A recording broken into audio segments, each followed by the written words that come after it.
bueno para su formación porque esto sí o sí es algo que en un futuro les va a tocar ver fuera del contexto pandemia, ¿ya? Así que es importante que esos pacientes los vean en detalle, puedan ir, examinarlos, revisar las historias, porque son las historias más frecuentes con las que ustedes se van a encontrar después cuando estén en su práctica clínica y ustedes van a tener que tratar de diferenciar cuáles de estos pacientes ustedes los van a manejar en forma ambulatoria, los van a mandar a su casa, los van a dejar citados a alguna sala IRA, los van a mandar a hospitalizar en su hospital comunitario, o finalmente van a necesitar ustedes derivar, por ejemplo, este paciente a un hospital regional, ¿ya? O a un hospital nodo, si es que ustedes están en un hospital periférico. ¿Ya? Entonces, por eso es tan importante que uno tenga claro cuál es el orden, porque muchas veces los manejos dependen de dónde uno está. Nosotros tratamos de enseñarle un manejo a veces que es muy hospitalario de hospital regional, pero que si uno estuviera en otro contexto, em, podría ser otro el manejo, ¿ya? Así que eso es lo que yo hoy día les quiero mostrar algo relacionado a neumonía viral, que es como un cuadro de un niño más chiquitito. Así que eso es lo que vamos a revisar hoy día. Vamos a compartir pantalla. Esto al parecer debiera ser incluso un poquito más cortito que lo de ayer, así que vamos a dejar a ver si hay tiempo para preguntas.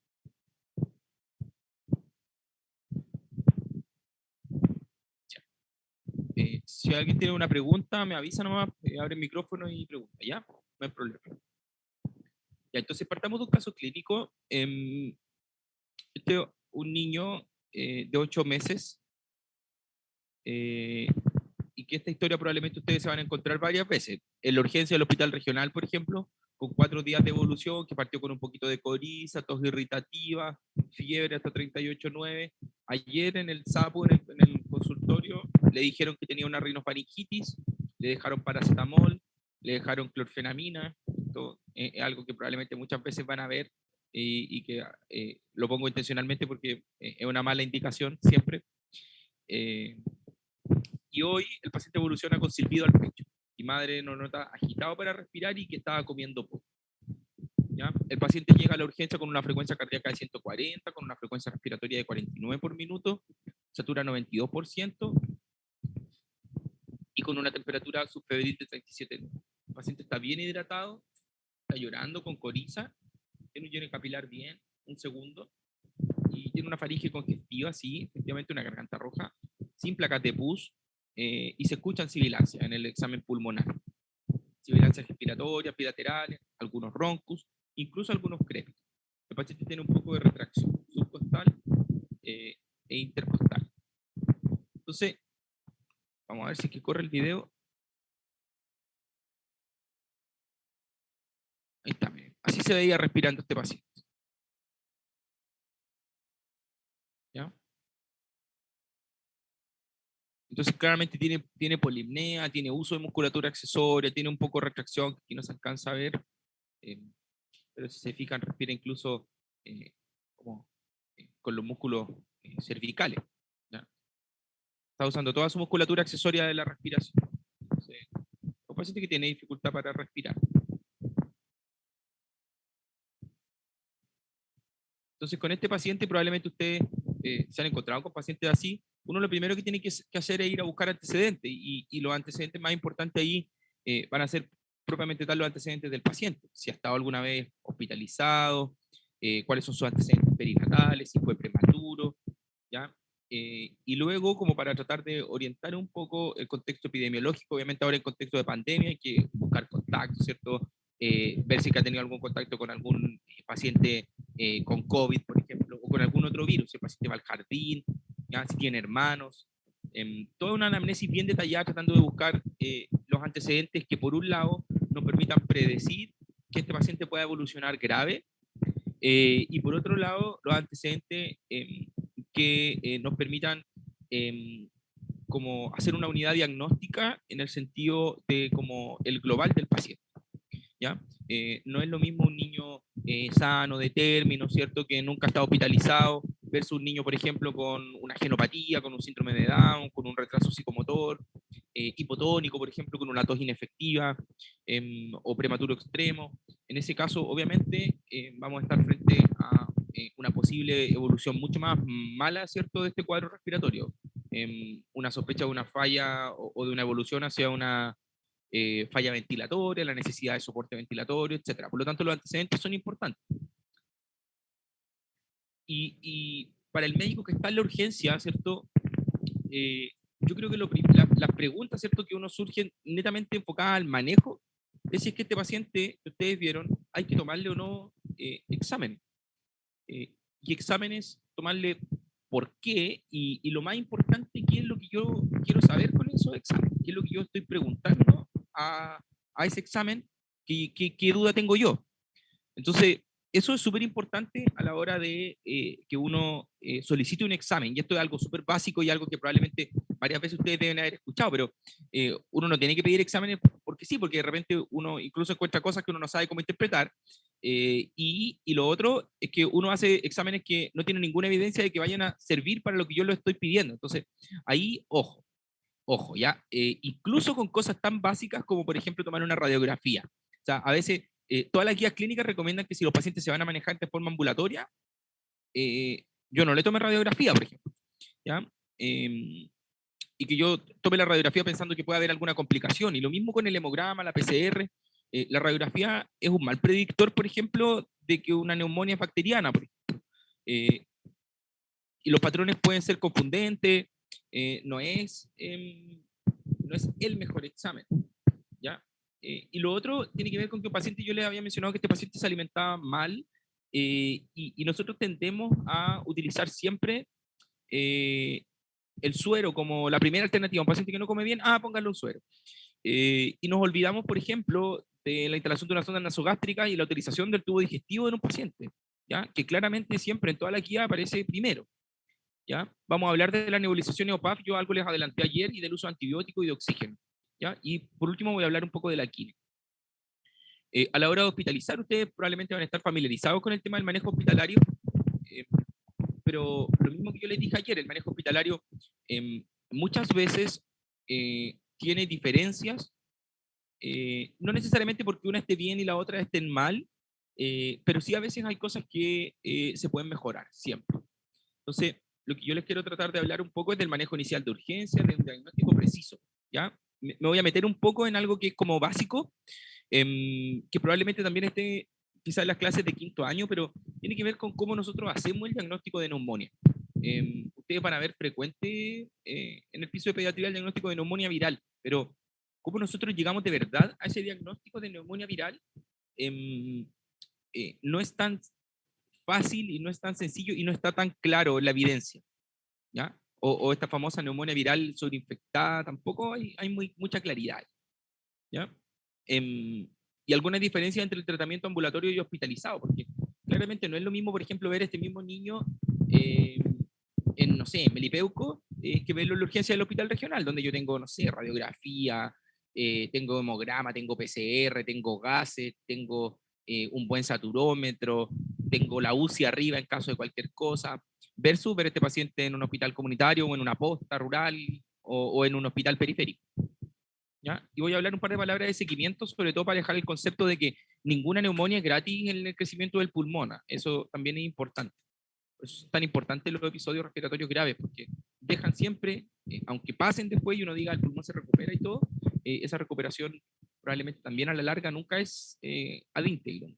No es algo que el paciente va a quedar como con un daño pulmonar crónico o dependiente de oxígeno de por vida, no. Pero los estudios muestran que los pacientes que tienen neumonía a la larga, aunque sea una leve, sin estar en la UCI, sin nada, igual tienen un poco menos de crecimiento pulmonar. Entonces, entremos un poco a lo que tiene que ver con el diagnóstico de la neumonía. A pesar de lo que uno cree y que incluso lo que uno enseña un poco en el pregrado de que el examen físico es fundamental para poder hacer un buen diagnóstico certero, el examen físico en neumonía en niños, los estudios muestran de que es muy poco específico para determinar severidad y para determinar sobreinfección bacteriana, ¿ya? Y lo otro que es súper interesante es que yo puedo examinar a un paciente y describir una cosa, y puede venir otro colega 5 minutos después y describir o escuchar otra cosa completamente diferente. Que uno escucha crépitos, que el otro no le escucha crépitos, que uno lo escucha más similar a un lado, que el otro le escucha el murmullo medio disminuido a un lado. El examen físico es muy dependiente de la persona que lo hace. Y eso lo hace poco objetivo, la verdad. ¿Ya? Y lo otro es que ponemos énfasis muchas veces en signos que son, o en signos y síntomas que no son los que la evidencia ha demostrado que son más certeros para el diagnóstico de neumonía. Yo les quiero mostrar, bueno, esto es lo que ustedes conocen, la evaluación para un paciente pequeño, ¿cierto? Con el score de tal, que claramente es una buena herramienta porque nos permite categorizar y nos permite seguir en el tiempo la evolución de los pacientes. ¿Ya? Esto no es solo para ponerlo en el ingreso o para calcularlo en la urgencia, sino que en la medida en que este paciente evoluciona y al otro día va mejorando o al otro día va empeorando o pasan 3 días y el paciente está igual, es bueno que nosotros siempre vayamos dejando registro del score de tal. ¿Ya? Para los pacientes lactantes. Acuérdense lo que yo les dije ayer de los niños más grandes con el pulmonary score. Y esto también ustedes lo conocen, este es el protocolo de hospitalización abreviada de la guía IRA MinSal para cuadros obstructivos. Y esto también da bastante luces, ¿cierto? De lo que nosotros tenemos que hacer y de un manejo como escalonado, ¿cierto? Siguiendo un flujograma. Este algoritmo vino en la década de los 90 a traer muchos beneficios, mucho buen manejo en las distintas salas IRA, acercando la salud a los pacientes. Antes de los 90 había muchos niños que a veces ni siquiera alcanzaban a llegar a un centro asistencial y se morían en su casa. Y el hecho de poder tener profesionales capacitados en los consultorios, que quizás a veces ni siquiera era el médico, a veces era, no sé, el que atendía la posta o el kinesiólogo de la sala IRA, podían manejar, según este protocolo, que en cierta medida funciona bastante bien, un paciente y evitar hospitalizaciones, evitar muerte, ¿ya? Y que tiene varias cositas también, como que tiene que ver con qué hacer en la casa, ¿cierto?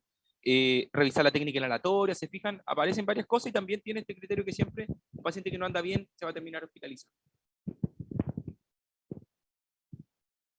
Ahora, volviendo al paciente inicial, ese niño que vimos al principio, ¿alguien hubiera apostado que ese niño tenía una neumonía, así con el examen? Dijimos que era un niño que había empezado con fiebre, dificultad respiratoria, silbido al pecho, algunos crépitos, llegó con retracción, y nosotros lo vimos con retracción, ¿cierto? ¿Cuáles son los hallazgos al examen físico más importantes? Solo unas palabras, cuando nosotros analizamos test diagnósticos, siempre o muy frecuente nosotros nos vamos a la sensibilidad y la especificidad, que trata de detectar, ¿cierto?, los verdaderos positivos o los falsos negativos, de decir cuántos detecta este paciente, cuántos no detecta, cuántos se nos escapan. Pero probablemente uno de los valores, para que ustedes sepan y lo revisen en los estudios, más importante de un artículo que ustedes revisen sobre test diagnóstico, está determinado por el likelihood ratio, que es este LR positivo o LR negativo, y que implica cuánto este examen, si está positivo, me cambia mi probabilidad de que yo antes decía, hoy como que no sé si este paciente tiene, si este signo o examen está positivo, yo ahora digo, entonces sí lo tiene. ¿Ya? Por ejemplo, si yo veo un niño que yo no lo veo tan mal, pero me aparece una PCR de 200, yo digo, este examen me cambió mucho mi probabilidad, porque yo decía, como que no sabía si tiene, le tomé el examen y ahora digo, sí tiene. O yo no estaba tan seguro si tenía neumonía y le tomo una radiografía y tiene una tremenda condensación en todo un pulmón. Yo digo, ok, entonces este niño sí. Entonces en ese caso, este examen que yo solicité me cambió mi probabilidad, ¿cierto? Pretest. ¿Ya? Eso es para que ustedes lo sepan y es un concepto muy interesante. No siempre aparece descrito, habitualmente aparece la sensibilidad, la especificidad, los valores predictivos, pero en estudios sobre test diagnósticos, el valor más de peso es el LR. ¿Ya? Entonces, vamos a los síntomas y signos. En relación a los síntomas para el diagnóstico de neumonía, no se olviden de eso. Eso es lo que nosotros estamos buscando acá. Incluso la dificultad respiratoria, el tenerlo me modifica súper poco, obvio la tos, me modifica súper poco la probabilidad, ¿ya? ¿Por qué? Porque son síntomas que son muy inespecíficos de neumonía, ¿ya? Probablemente ya un niño que además de tener estos síntomas se alimenta poco, probablemente tiene más peso incluso, o sea, el rechazo alimentario hace más probable que un niño tenga neumonía incluso a que tenga tos. ¿Se fijan? Tiene un LR de 1.4, este otro tiene un LR de 1.2. O sea, el rechazo alimentario es algo que nosotros hay que ir a buscar, por eso yo lo puse al principio. Y obviamente el dolor torácico. Ahora, esto desde medicina interna y de siempre nosotros sabemos que el dolor torácico es muy difícil de encontrar porque habla de que hay un compromiso pleural, de que probablemente hay una neumonía grande, ¿cierto? No es lo más característico de las neumonias virales como yo les puse acá en el caso, pero fíjense, o sea, claramente tener dolor torácico es como casi duplica las probabilidades, ¿cierto?, de tener un diagnóstico certero de neumonía. ¿Ya? La fiebre, ¿ya? Si ustedes se fijan, también es medio inespecífico. Si la fiebre es reportada por los papás, nada, 1,1. ¿Ya? Si nosotros encontramos fiebre, como que también pudiera ayudar un poco. Y acuérdense lo que vimos en el gráfico anterior. Tos y dificultad respiratoria, no, perdón, ¿dónde está? Acá. Tos, dificultad respiratoria, duración de los síntomas más de 3 días, 1,2. ¿Ya? Y miremos acá, la fiebre. Ya al tiro la fiebre como que nos suma un poco cuando es observada, reportada por los padres, más de 39, como que la fiebre efectivamente pudiera ser un poquito más indicador. Y ya cuando a esto nosotros agregamos la taquipnea, ya probablemente también es un poquito mejor indicador. Y el tema es que uno después finalmente va sumando cosas. ¿Ya? Y lo otro que es muy importante es esto, de que la taquipnea sea evaluada por un médico. ¿Ya? Nosotros tratamos de que en pediatría ustedes se tomen el tiempo de estar con el paciente, contarle la frecuencia respiratoria en un minuto, ya, contarla bien, porque este signo de la polipnea o de la taquipnea es un signo pronóstico de dificultad respiratoria, ¿cierto?, de trabajo respiratorio y sugerente de una patología más grave. ¿Ya? Por eso también es importante, y los niños en la medida en que se van mejorando, va disminuyendo, ¿cierto?, la taquipnea. ¿Ya? Miren, esto siempre es interesante y esto es lo que yo les decía, el examen físico, por ejemplo, que un paciente tenga sibilancias o que tenga sibilancias o roncus, ¿cierto? O que tenga disminuido el murmullo pulmonar, incluso hace que sea menos probable que tenga una neumonía. ¿Ya? Y los sonidos discontinuos, ¿cierto? Como los crépitos, probablemente tienen una sensibilidad una sensibilidad muy baja, una especificidad un poquito más alta, pero si se fijan, el LR o cuánto modifican también es poco. Por lo tanto, ahí voy de nuevo. El examen físico es muy variable interobservador y también cambia poco a veces en la realidad, ¿cierto? Nuestro diagnóstico. Y fíjense, habíamos visto puros 1,2, 1,4, lo que realmente puede hacer sospechar que un paciente tiene una neumonía a veces es el aumento del trabajo respiratorio. Y esto es algo que no lo entrega ningún examen de sangre, que no lo entrega ningún aparato, que lo entrega el ojo clínico. Y eso es algo que ustedes tienen que entrenar en pediatría, porque probablemente la gran mayoría de su internado va a ser enfocado en adultos, y estos 12 semanas o el tiempo que les quede ahora, tienen que ustedes afinar el ojo en niños. Ya tienen que afinar el ojo en hartas cosas. O sea, aquí cada especialista viene y les pide, oye, tienen que poner ojo en esto. Bueno, el broncopulmonar viene y les dice, oye, afinen el ojo en la dificultad respiratoria. Ya, el neonatólogo viene y le dice, afinen el ojo en un examen físico normal de un niño recién nacido. Qué sé yo, el neurólogo le dice, oye, afinen el ojo en el desarrollo psicomotor. Cada uno viene aquí y hace su lista de peticiones. Pero el trabajo respiratorio es súper importante que ustedes afinen el ojo. Cuando tengan un paciente con cánula de alto flujo, vayan, afinen el ojo con eso, miren ese paciente, cuenten la frecuencia, vean cómo respira, ¿ya? Porque eso les va a ayudar después y ustedes se van a acordar y van a decir, ah, yo alguna vez en mi internado vi un niñito, respiraba así, estaba súper mal. Ah, bueno, este debe ir por el mismo camino, lo mando mejor, lo derivo, ¿ya? Ya. Vamos a la radiografía. La radiografía, la guía MinSal dice que el diagnóstico de neumonía es clínico y no requiere apoyo radiológico de rutina. Eso dice la guía MinSal. ¿Ya? ¿Por qué? Porque el patrón radiológico es poco sensible para determinar neumonía bacteriana. En los niños es difícil tener una buena calidad de imagen. ¿Y eso por qué? Porque cuando un adulto se va a tomar una radiografía, lo que le dicen es, tome aire, señora, y cuando tiene los pulmones llenos, dispara el rayo. Y en los niños eso no se puede hacer porque los niños no cooperan. ¿Ya? Y además, un niño con polipnea, por ejemplo, el tiempo que pasa en inspiración es cortito. Los niños tienen una inspiración corta y si está obstruido va a tener expiración larga. Tú tienes un tercio de probabilidades, tienes 30% solamente de probabilidades de encontrar a este niño en inspiración. Y si el niño está con polipnea, tiene menos probabilidades todavía. ¿Ya? Y lo otro es que este es algo que ustedes van a encontrar con bastante frecuencia descrito como infiltrados intersticiales, porque a veces no necesariamente los cuadros van a ser por bacterias, por lo tanto nosotros vamos a ir a buscar signos de infecciones por virus, ¿ya? Y eso a veces es difícil de determinar, es difícil afinar el ojo, porque a veces esto es lo que podemos encontrar en una radiografía, ¿ya? Esta es una radiografía que puede tener algunos signos de hiperinsuflación, los diafragmas un poco planos, ¿cierto? Algunos infiltrados intersticiales. Si ustedes se fijan acá, hay un poco de aire retroesternal, los diafragmas están planos, ¿ya? Pero si uno tiene un niño con un cuadro respiratorio grave y encuentra esta radiografía, uno va a decir, bueno, ¿tiene neumonía o no tiene neumonía? Puede tener una neumonía viral versus esto, porque claramente es una neumonía bacteriana por donde se le mire, ¿ya? Pero perfectamente ambos podrían tener una neumonía, nada más que esta puede ser por un neumococo y la otra puede ser por un virus sincicial. Ahora, yo quiero que revisen esto o que le den una mirada o que al menos lo escuchen, porque esta es la guía, esta es el resumen de la guía británica y de la guía americana sobre el uso de radiografía para niños y adolescentes.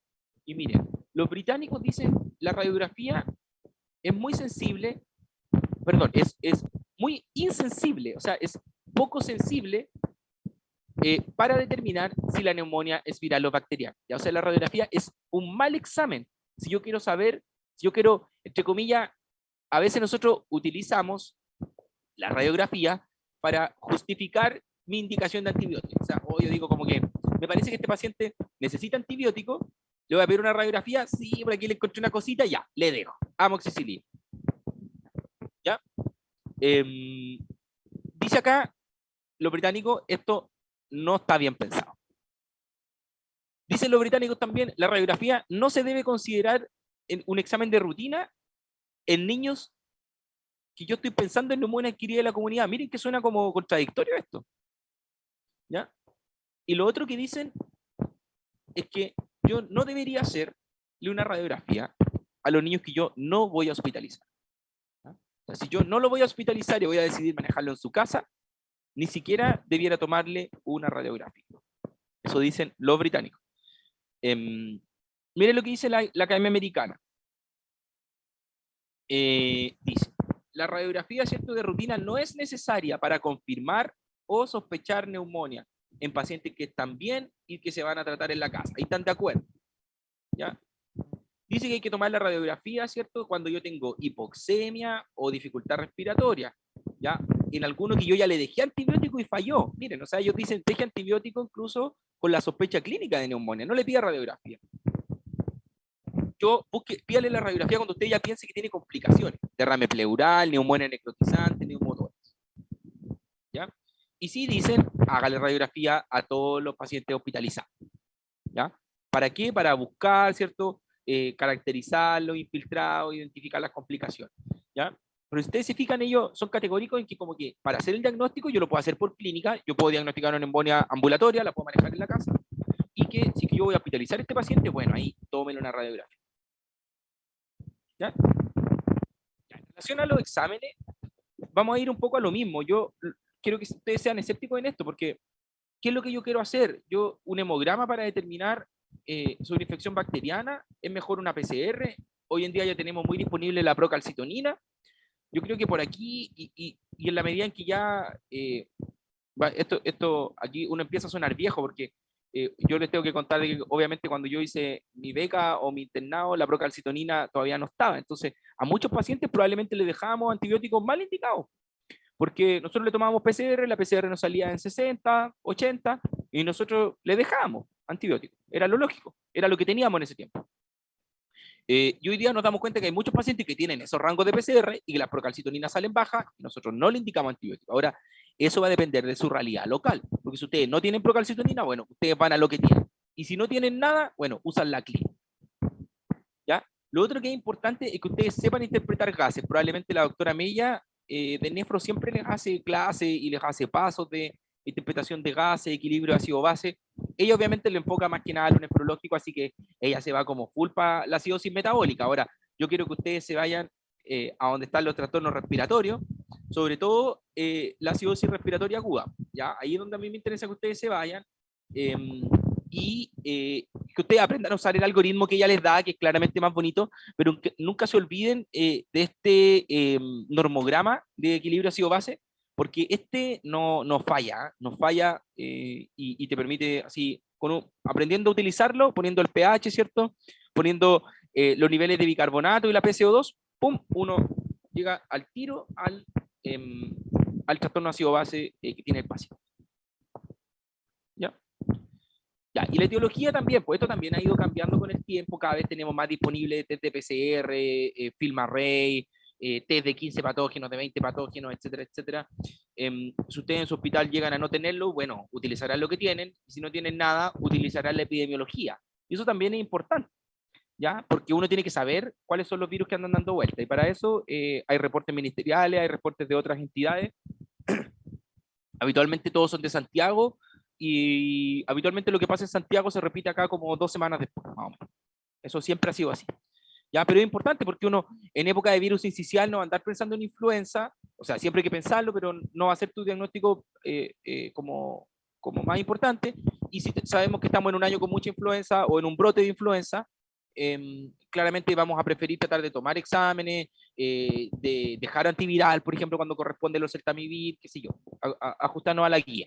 ¿Ya? Entonces, por eso también es importante la etiología para manejar los aislamientos y para orientar el pronóstico y las secuelas posteriores, pensando, por ejemplo, en que el adenovirus puede dejar daño pulmonar crónico, por ejemplo, en la evolución clásica del virus incisional, en que al quinto día es como el peor día. Para esas cosas también sirven los test etiológicos. ¿Ya?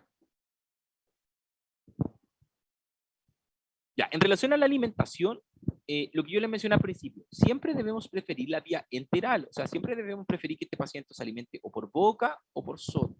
Una fleoclisis prudente, evitando la sobrecarga de volumen, porque cuando ustedes estudien sepsis, o si alguna vez han estudiado sepsis, se van a dar cuenta de que las causas de muerte en la UCI dependen mucho de la sobrecarga de volumen. Por lo tanto, esto de que pásale un bolo, pásale un bolo, pásale un bolo, también, ojo, porque la sobrecarga de volumen, nosotros podemos meter volumen, pero después es difícil sacarlo. ¿Ya?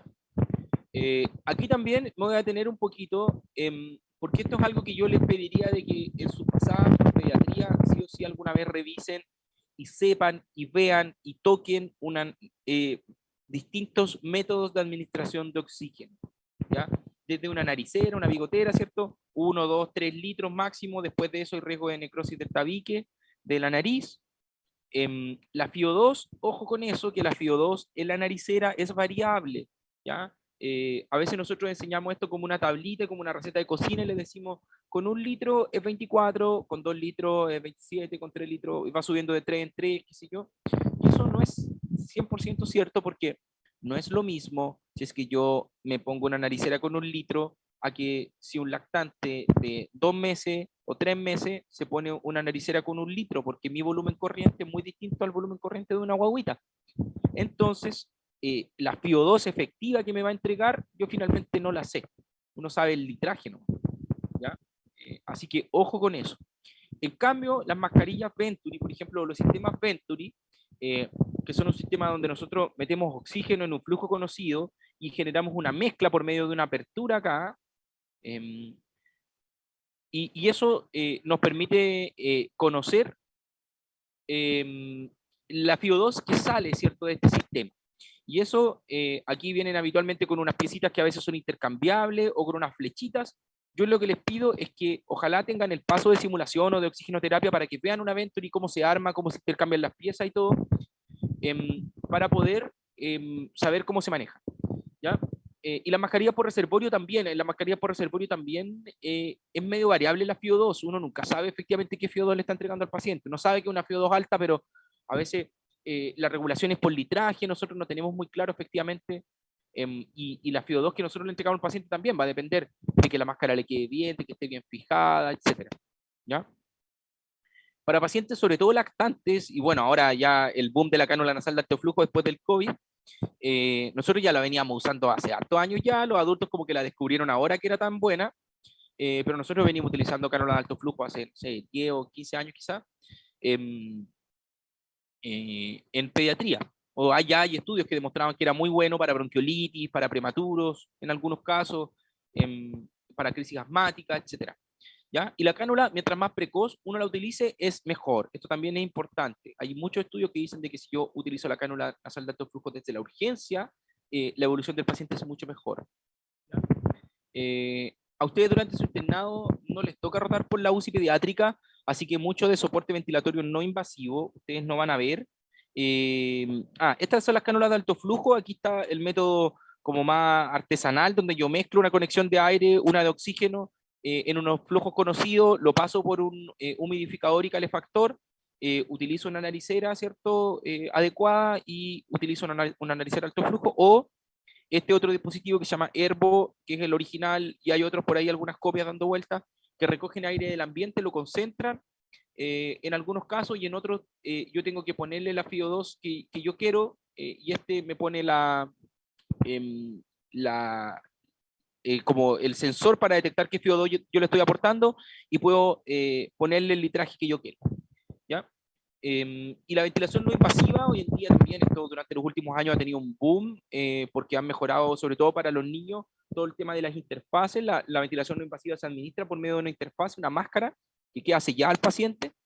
Hay algunas que ocupan solo la nariz, otras que ocupan nariz y boca, y otras que ocupan la cara completa. ¿Ya? Y ahí uno puede aportar desde CPAP, o sea, desde una presión constante, hasta como binivel, ¿ya? Como BiPAP. ¿Ya? Y con distintos modos, con distintas garantías de volumen, FIO2, variable, etcétera, como un paso previo a necesitar intubar y ventilar en un ventilador mecánico como pesado a un paciente. ¿Ya? Ya, en relación a los broncodilatadores,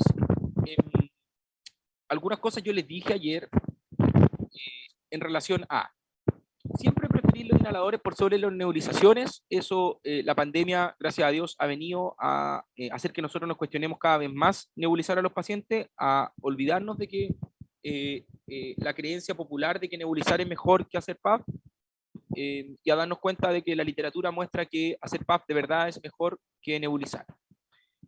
Lo otro importante, no se olviden de esto, que el salbutamol dura 4 horas. ¿Ya? Si yo quiero utilizar el efecto del salbutamol, debo indicarlo cada 4 horas. ¿Ya? Por lo tanto, no lo debo alternar. Si quiero utilizar un efecto anticolinérgico, lo que debo hacer es asociar el bromuro de hipatropio, ¿ya? Y debo propiciar una buena técnica inhalatoria, que eso implica un niño ojalá tranquilo, sentado, una aerocámara, como hablamos ayer, de un material antiestático, bivalvulado, un paciente tranquilo, una interfase o una máscara que le quede bien sellada, el inhalador se debe agitar, luego lo debo conectar a la aerocámara, ¿cierto? Con la mascarilla fija, yo activar el PAP y esperar que el niño respire entre 3 a 5 veces. Eso es lo que yo al menos indico. Yo no indico ni 10 segundos, ni 10 respiraciones, ni ninguna otra cosa de esa, sino que yo indico 3 a 5 respiraciones, que es lo que muestra la evidencia que eh, tiene un óptimo depósito pulmonar, o es lo mejor del depósito pulmonar. Más que eso no mejora, menos que eso disminuye. Y este es el artículo que yo siempre trato de mostrarles porque es un buen ensayo clínico, un buen estudio randomizado, doble ciego, se hizo en Paraguay. Hay por ahí un autor que es un doctor muy conocido, que es el doctor José Antonio Castro Rodríguez, uno de mis maestros en la Católica, y ellos lo que hicieron fue tratar de probar si es que en las nebulizaciones, ¿cierto?, eran o no mejores que los PAP. Entonces, en la columna y esto que es importante, ¿dónde está lo importante? Es que esto está hecho en crisis obstructiva o crisis asmáticas severas, severas, ¿ya? Por eso es tan importante. ¿Ya? Aquí no les puse, aquí lo tengo. eran pacientes que tenían pulmonary score de 7, acuérdense que el pulmonary score de 7 es de verdad moderado o severo, y fíjense cómo con el paso de las horas, ellos evaluaron durante 4 horas a los pacientes y se dieron cuenta que los pacientes que llegaban saturando 85, por ejemplo, a los 90 minutos, los que se estaban haciendo PAP saturaban 90 y los otros saturaban 88. A las 4 horas, los que se hacían PAP saturaban 95 y los que se hacían nebulizaciones saturaban 91. ¿Ya? Y esto que pasaba con la saturación, pasaba también como en el pulmonary score. Los que partieron con 7 y se hicieron PAP quedaron con 2,5, por ejemplo, y los que hicieron nebulizaciones y se hicieron o sea, los que se hicieron nebulizaciones partieron con 7 de pulmonary score y terminaron con 4, o sea, una evolución mucho más leve, ¿ya? Peor respuesta. ¿Y qué pasó con la frecuencia cardíaca? Lo mismo, ¿ya? Los que se hicieron nebulizaciones, miren, llegaron con frecuencia de 150 y después tenían 170, o sea, fue peor. Al niño le molesta la nebulización, le asusta el humo, ya el aerosol así como humito, es incómodo, dura más, etcétera. Hay punto en contra para la nebulización. Pues. En cambio, el que se hizo PAP partió con 156 y después incluso disminuyó. Chequen esto, eran 50 pacientes en casi por grupo, de los que se hicieron PAP solo se hospitalizaron 3, de los que se hicieron NEBU se hospitalizaron 14. O sea, las nebulizaciones son peores en todo. Y ese es el concepto. ¿Ya? O sea, los niños se hospitalizan más, tienen más riesgo de que falle si ustedes le hacen nebulizaciones a que si ustedes le hacen PAP. Ya. ¿Qué es lo importante en relación a la decisión de indicar antibióticos? Nosotros los pediatras nos caracterizamos por ser como bien amarretes con la indicación de antibióticos. ¿Por qué? Porque, y peleamos contra, cuando en el consultorio le indican antibióticos, y por qué le dejaron, y si alguien le dejó, a veces nosotros le sacamos, ¿ya? Y peleamos por eso. Bueno, eso tiene una lógica. La lógica es que la mayoría de las infecciones en los niños son virales. Esa es la lógica, ¿ya? Ahora, de que en algunos casos hay que usar antibióticos, sí, pues, hay que usar antibióticos. Entonces, yo creo que hay dos cosas que son importantes en pediatría. Lo primero es que no está de más justificar la indicación, ¿ya? Y la indicación puede ser tan simple como que tú de verdad escribas sí, porque de repente no significa que tú te la justifiques para ti mismo y para cuando te vayas para la casa te vayas con la conciencia tranquila, no. Significa que tú justifiques escrita la indicación y que tú digas, ¿sabes qué?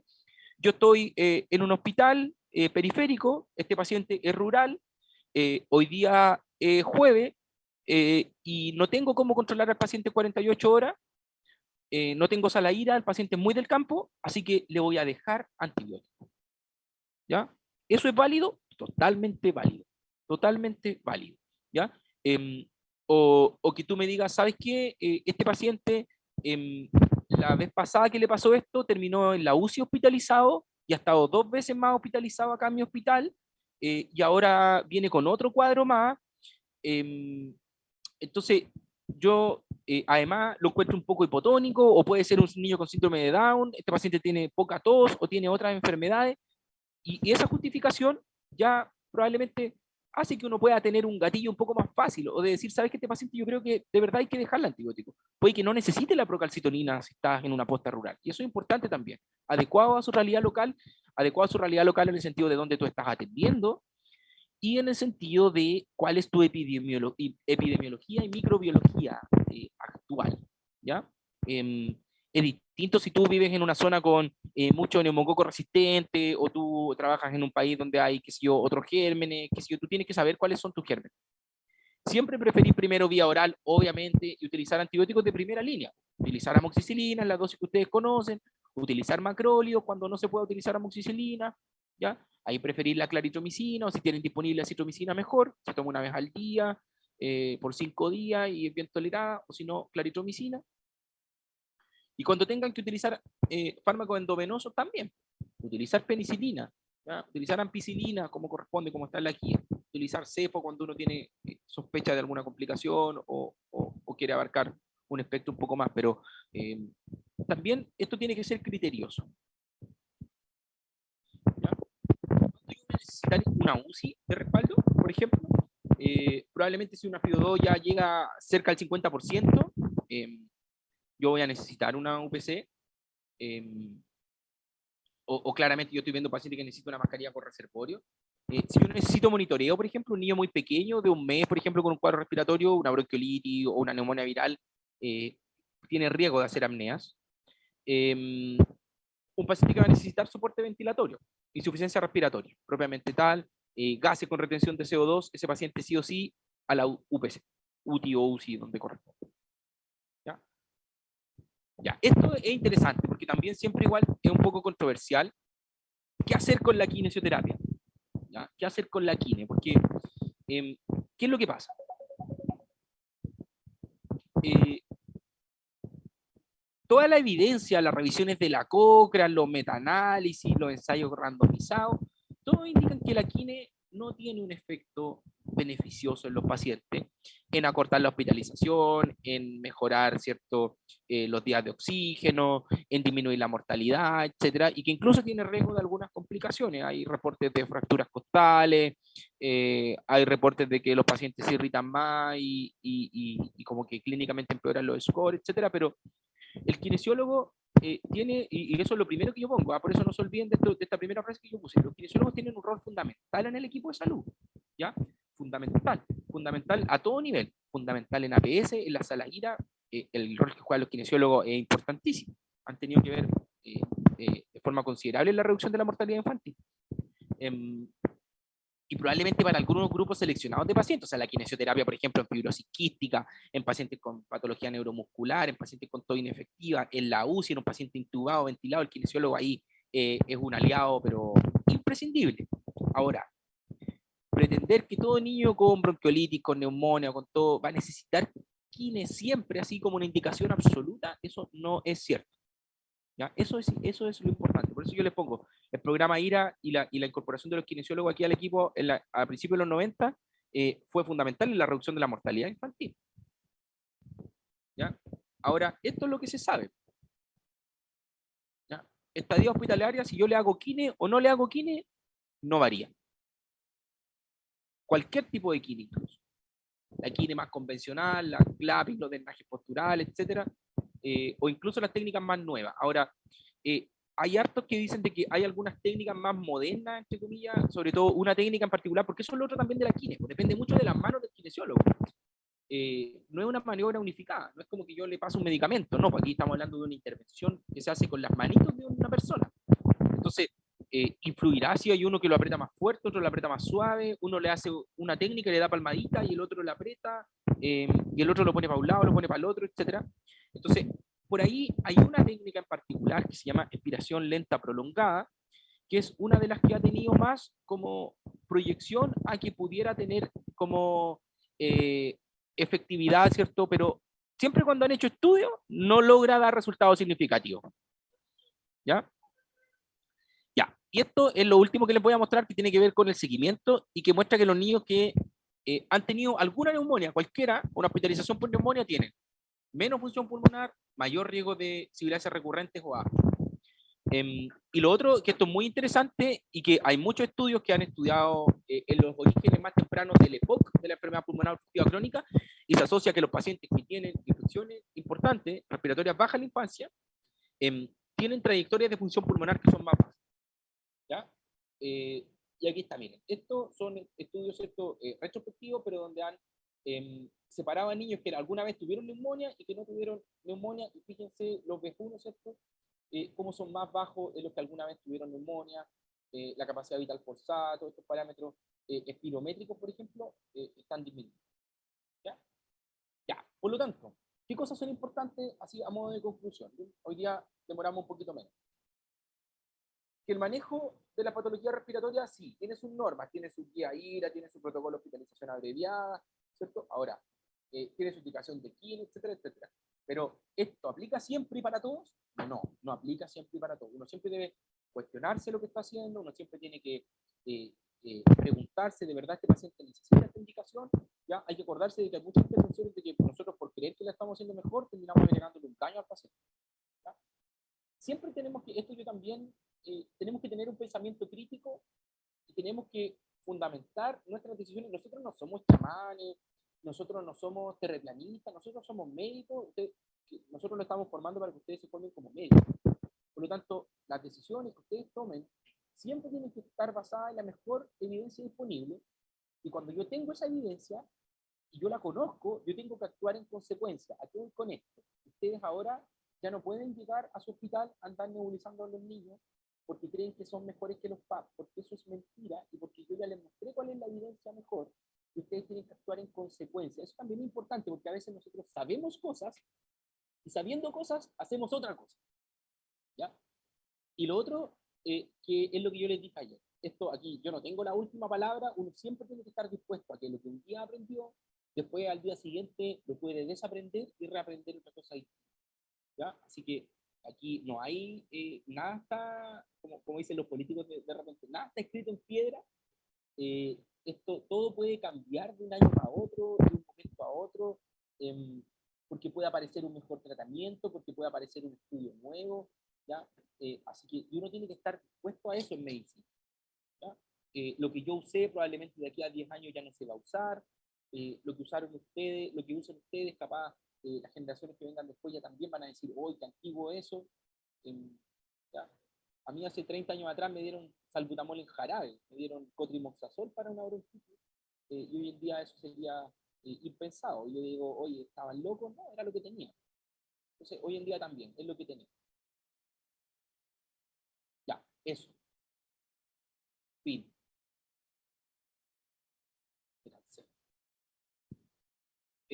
Preguntas, consultas,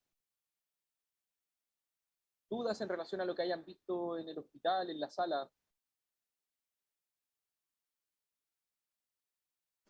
Hola, doctor. Doc, yo tengo una duda con el score de tal. ¿Ya? ¿El score de tal se ocupa para toda ira baja? ¿Que cuando yo sospecho una ira baja tengo que aplicar el score de tal? ¿O es más que nada enfocado para una patología en particular? Yo creo que lo que más define el score de tal, yo creo que el score de tal es una buena herramienta, pero para la clase. Ya.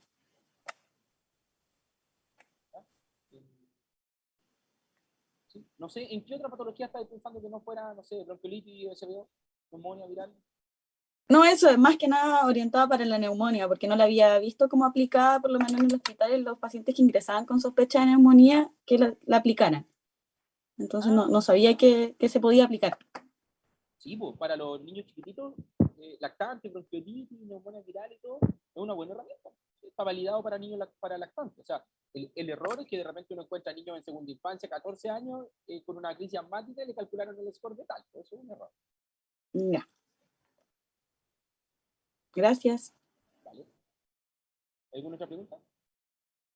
Lo que yo sí quería preguntarle. La revista.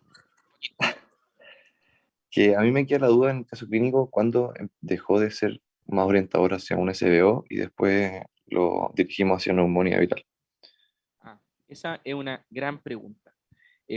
La verdad es que, a ver, como todo diagnóstico sindromático, el SBO, yo soy partidario de que pueda ser un diagnóstico de entrada de un paciente, pero nunca debe ser un diagnóstico de salida de un paciente, ¿no? Porque algo tiene que ser ese SBO, ¿ya? El SBO tiene que, durante su evolución y durante su análisis, tiene que lograr determinarse si fue una bronquitis obstructiva, si fue una neumonía, si fue un CRUB, si fue una crisis de una displasia broncopulmonar, si fue una exacerbación de fibrosis quística, qué es lo que fue, porque el SBO es un diagnóstico operativo, entonces no es un diagnóstico definitivo. Perfecto. O sea, pensando que si tenemos una SBO hay que obligar el score de tal y el manejo, pero en ese caso hay muchas veces que después de hacer la expectación de idea quedan como control ambulatorio. Entonces Sí. ahí no podríamos definir bien qué fue. Entonces, ¿se hace como el control o como? Claro, ahora, lo que sí, y por qué yo a veces pongo esto mismo, porque esa nebulosa se da en la práctica. O sea, uno muchas veces, ¿por qué yo los hago cuestionarse un poco en esto? Y yo les pongo esto que a veces lo que busca un poco es esto mismo, es decir, ustedes van a ver muchos pacientes con diagnóstico de neumonía viral, ¿ya? En el hospital. probablemente. Van a haber pacientes con diagnóstico de neumonía viral. Y ese diagnóstico es un diagnóstico que a veces alguien podría decir, ya, pero esto puede ser un SBO, ya, pero ¿qué es un SBO? Y ahí como que uno se empieza a cuestionar estas cosas. ¿Ya? Y no hay como parámetros absolutos, porque lo que yo te digo, o sea, cuando esto se transforma de verdad desde una bronquitis a una neumonía, es una línea súper difícil de cruzar, o es una línea fácil de cruzar, es una línea que no está 100% clara, pero que probablemente en el manejo del paciente tampoco van a haber muchas cosas que van a cambiar.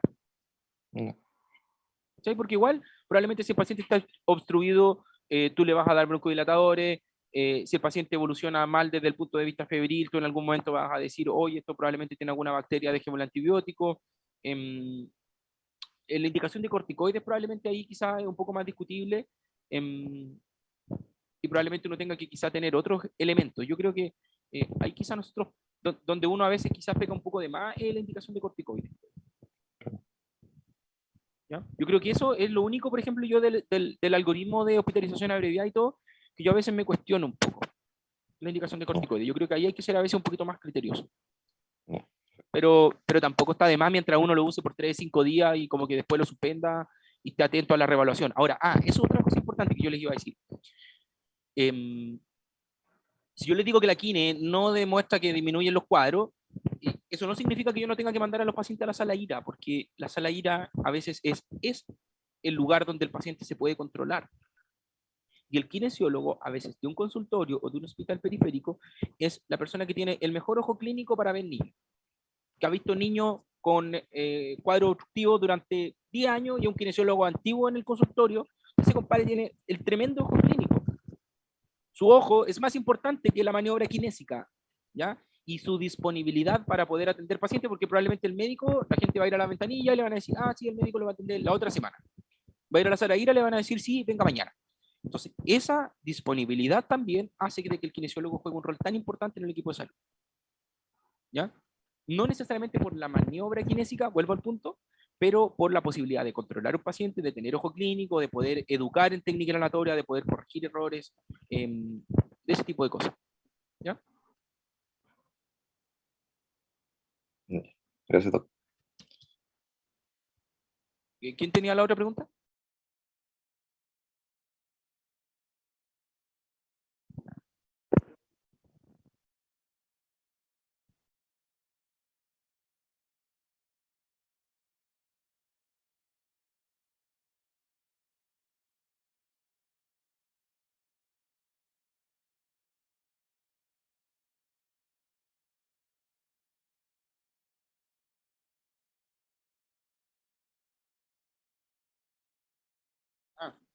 Una sala IRA, un kinesiólogo entrenado, entrenado en manejo de patología respiratoria pediátrica, que sabe muy bien aplicar el protocolo de hospitalización abreviada, y obviamente maniobra kinésica, y es una sala que está adosada a un centro de salud también, no es más que eso. Ahora, ¿cuál es la gracia que tiene? Que por los protocolos que tienen de control de pacientes, habitualmente tienen horas disponibles, ¿ya? O pueden hacer que sea un sobrecupo, o pueden ver un paciente, no sé, a veces el mismo día, ¿ya? Porque los médicos en APS o en los hospitales periféricos no siempre tienen hora de un día para otro. Eso no es una realidad. Cuando uno le pone, cuando uno ilusamente le pone en la epicrisis controller como médico en 48 horas, eso no se cumple nunca, yo creo. ¿Ya? El que probablemente va a terminar viendo a ese paciente es el kinesiólogo de la sala IRA.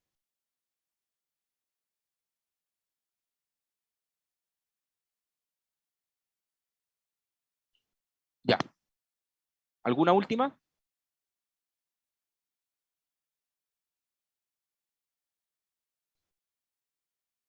Ya, muy bien. Muy bien, muy bien. Último comentario, volviendo a lo que yo les dije como al final. ¿Ya?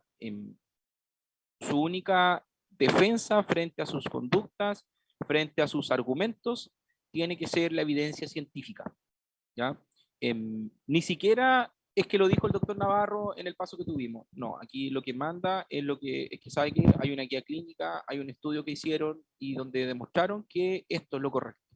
¿Ya? O yo hago esto fundamentado en esto. ¿Ya? Cada vez más ustedes como médicos tienen que aprender a tomar sus decisiones basadas no en lo que uno les diga como su profesor, sino que en lo que ustedes logren revisar. Ustedes ya son grandes, ustedes ya son futuros colegas, el otro año ya van a ser médicos, las decisiones van a estar en ustedes. Entonces, ustedes tienen que aprender cómo buscar buena información, cómo analizar esa información, cómo filtrarla, bajarla y llevarla a sus pacientes. ¿Ya? Entonces, eso es una responsabilidad constante. Eso no es algo que se acaba cuando uno sale de médico, ojalá. Algo que uno tiene que estar en constante revisión. Y aquí lo que cada vez pesa menos es que lo dijo alguien. No, eso no sirve de nada. ¿Ya? Eso. Mucho éxito, colegas.